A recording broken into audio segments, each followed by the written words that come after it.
Kishori. Hello, Lilou. Thank you for accepting to do this, because there's something that you want us to understand about healing. There's some misconception. Can you tell us how you see healing and what are the misconceptions? First of all, I have agreed to embark on this adventure with you regarding your rosacea, right? Because you contacted me as a medical intuitive and a naturopath to see what else you could do before you went on antibiotics. And I suggested to you to use tea tree oil or melaleuca. And then you wrote to me, are you sure this is going to work? And I answered to you, of course not. Of course not. This is another step, you know, and I suggested that you embark on a journey of healing. And I suggested the 100-day manifestation for this, but we don't embark on a journey of healing with a destination. Our direction has to be health. But the true health that exists is self-love. You know, like Bernie Siegel in his book, Love, Medicine, and Miracles, tell about the people who have cancer. Dying is not a failure. Everybody will die.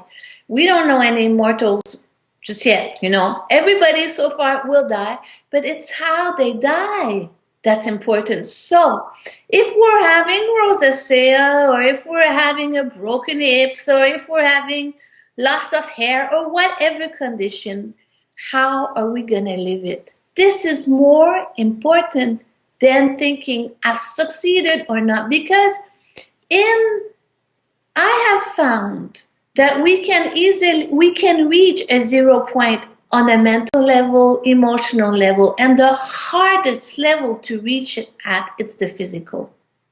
It's the physical body, it's the most dense of all our bodies, and we can even have completed a problem.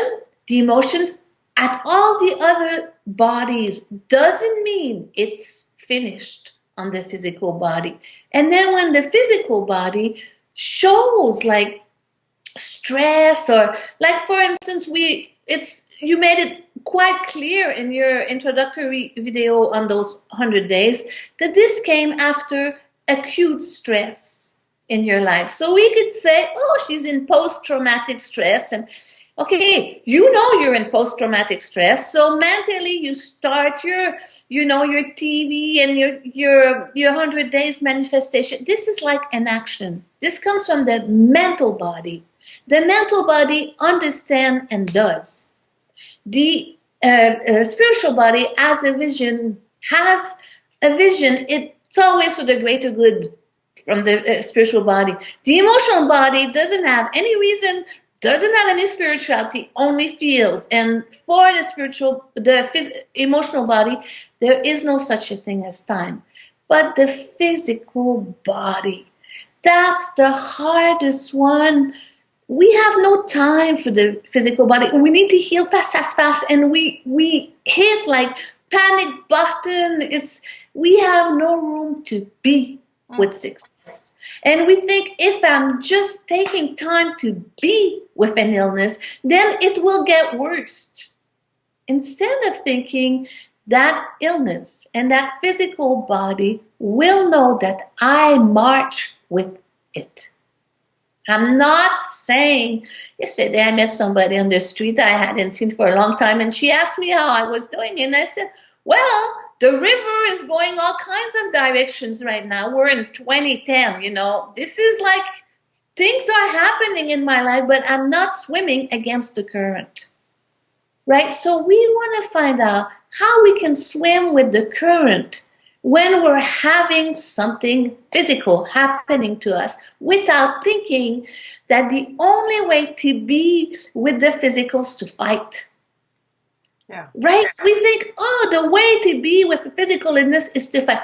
The way to be with a physical illness is to bring silence into it. And when I studied kinesiology, the muscle testing, one of the things we worked with all the time was innate intelligence. We have an innate intelligence. What's that? And Innate? innate, like it comes from within intelligence. Mm. Yeah, we use innate intelligence in muscle testing, or if you test with a radionic machine, or, like the quantum machine, when it's a machine that will give you sort of a picture of all your meridians, and it's all vibrational medicine, but we connect with innate intelligence inside our body. There's so much empty space. It's probably where innate intelligence is. And in that silence comes connection. Mm-hmm. When we're sick, we're usually disconnected from our physical body. So, of course, our physical body holds our story. So a lot of teaching have taught us, like, if you have a grief of a certain nature, you're more likely to have that kind of illness than another one. Okay, that's sort of well known now. Plus, it was known way before now because the acupuncturists knew this. Like, for instance, in Chinese medicine, in the liver, you've got anger. And grief is in the lungs, right? And stress is in the heart. You know what I mean? Like, mm-hmm. They already seen this. So depending what happened to you, we can easily say, oh, she's got an illness in her face, right? Mm-hmm. And you probably, I'm going to make it real simple there, real first level, but you probably lost face in England. Mm-hmm. In your, yeah. You know what I mean? So... Yeah. Okay, so we can say 2 + 2, except that now you may have done therapy or meditation or whatnot about that and moved on. That's the mental body. The physical body, it's its time now. And will you be able to allow its density? The physical body is the most dense aspect of ourselves. So in my approach, the way before, when I worked with DNA, we used to try to solve rosacea, for instance, okay? And we would muscle test how many protocol I need to do, how many sessions, and of course it's all vibrational medicine. We're not making a diagnosis. We were just trying to get in relationship with innate intelligence. Now, I don't work that way anymore. I think that if you can connect with your essence, mm-hmm. essence will heal. There is only one healer inside of us, and it's essence. You could call it life force, you could call it essential nature, but let's use the term essence. Essence is like our divine, I don't like even using the word divine, let's say it's our cosmic individualization of the cosmic whole. This is like life with your signature on it. Life force. Life force, your inner nature, the one that is not affected with the loss of job. It's nature. You know, in the Taoism, they talk a lot about study nature. What that means is that watch the life force at springtime. It's there, mm-hmm. right? And that life force will heal you. Nothing else heal but our own life force. That's what. And when the life force doesn't want to heal anymore, we die. When when the life force is not bringing the next breath, we don't breathe.